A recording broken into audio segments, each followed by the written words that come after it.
Hello everyone, how are you all.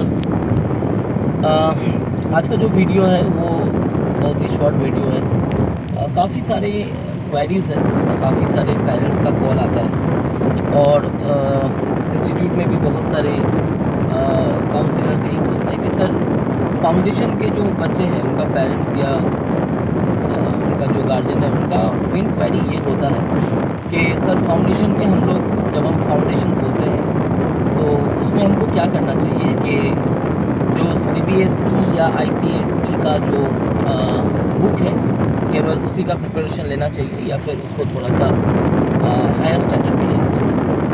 तो बहुत ही short जवाब है मेरा कि फाउंडेशन बोलते क्यों हैं, फाउंडेशन का मतलब क्या है कि 9 या 10 में ही हमारा करियर एंड हो गया क्या, या 9 और 10 में ही हमारा एजुकेशन जो है वो एंड हो गया क्यों, नहीं।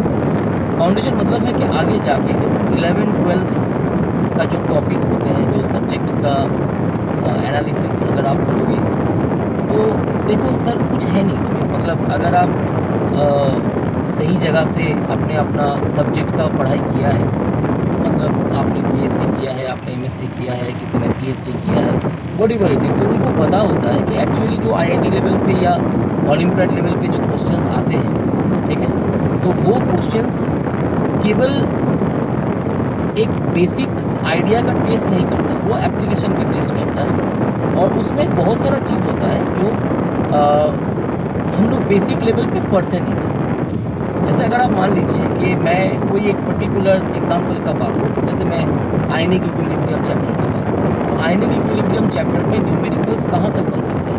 एक अच्छा टाइट्रेशन लेवल का चीज़ को उसमें ऐड किया जा सकता है, ग्राफ को ऐड किया जा सकता है, पॉलीप्रोटिक एसिड का कॉन्सेप्ट को यूज़ किया जाता है, बफर का कॉन्सेप्ट को यूज़ किया जाता है। अब इसमें बहुत सारा टॉपिक, छोटा छोटा टॉपिक होता है, केवल बेसिक लेवल पे पढ़ने से वो नहीं होगा जब तक आप उसका पूरा अच्छे से थ्योरी नहीं पढ़ोगे। तो ये थ्योरी वगैरह पढ़ने के लिए जब आप देखोगे कि वही थ्योरी ऑनर्स के फर्स्ट ईयर में है या सेकेंड ईयर में है, ठीक है, और आपको IIT में वो सवाल पूछा जा रहा है, ऐसा नहीं है। आपको IIT में वो पूछा जा रहा है जो आपके IIT के सिलेबस में है। ऑनर्स का सिलेबस आपको नहीं पूछेगा IIT में, लेकिन जब आप थोड़ा हायर लेवल केमिस्ट्री पढ़ते हो ऑनर्स लेवल का, तब आपको समझ में आता है कि हे भगवान यही था IIT में, मतलब इतना ही था, ये तो आसान है।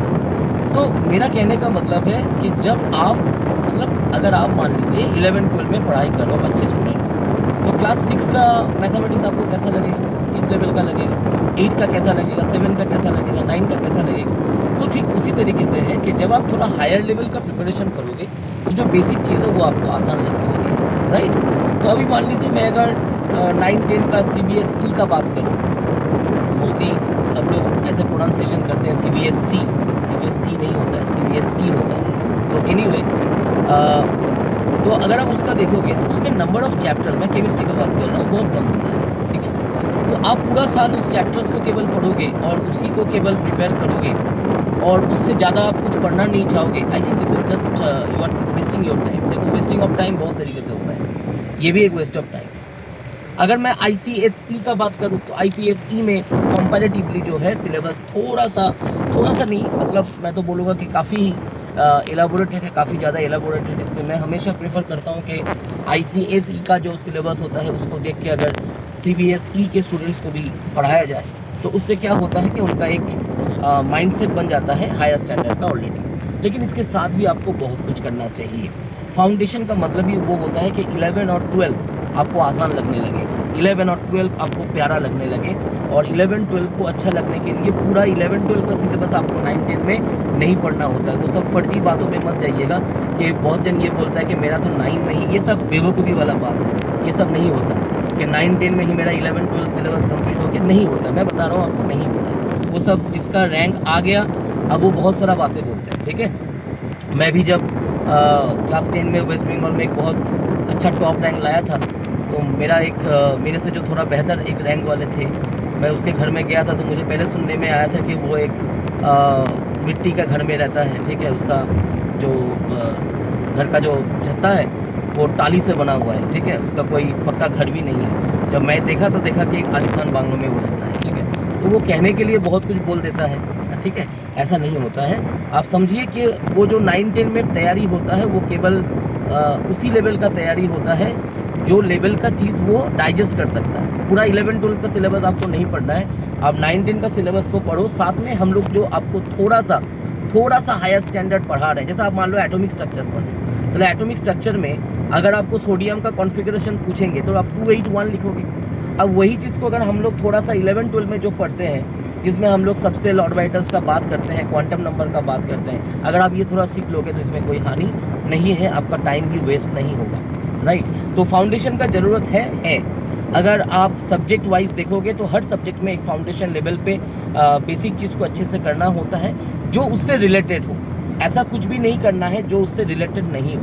बहुत ज़्यादा इधर उधर का बात नहीं करना है।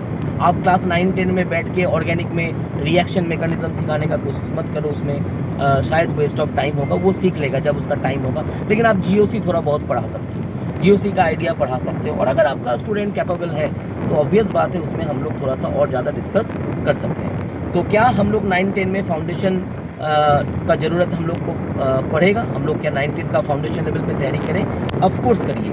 अगर आपके पास वो इच्छा है कि आप आगे जाके 11-12 में जेई में या नीट पे बहुत अच्छा कुछ करना चाहते हो, प्लीज़ करिए। और 9-10 का सिलेबस पे ही केवल मात्र आप ध्यान दे के रखिएगा, तो उसमें आप you are just wasting your time, nothing else. Okay, thank you everyone, thank you.